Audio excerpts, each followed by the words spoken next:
This is a quick example of trying to just estimate some values from a plot, which we have a dot plot here. So we have 136 movies represented in this plot, and we're asked first to estimate the median.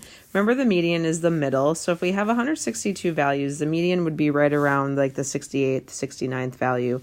So if you go through and actually start counting the dots, you'll see I've put notes at the top that the first column has 19. The next column, you get up to a total of 32. The next one, you get up to about 50, and so on.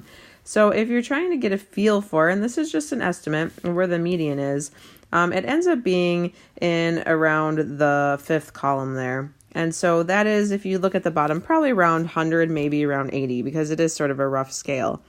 Then we're asked, should the mean income be lower than, about the same, or higher than the median? Remember that we'd said that if we have these large values over here, these outliers, these are going to pull the mean in that direction. So while the median will be stuck over here around 80 or 100, the mean is going to be affected by these. So we will expect the mean to be a higher value here.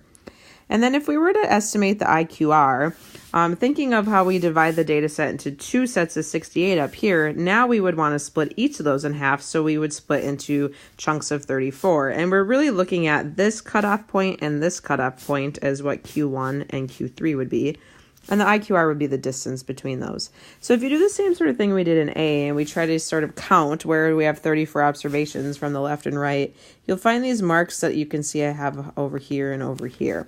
So what we end up finding is that it's around maybe 180 and around 40 for those two, so that the IQR is the difference in those being 140.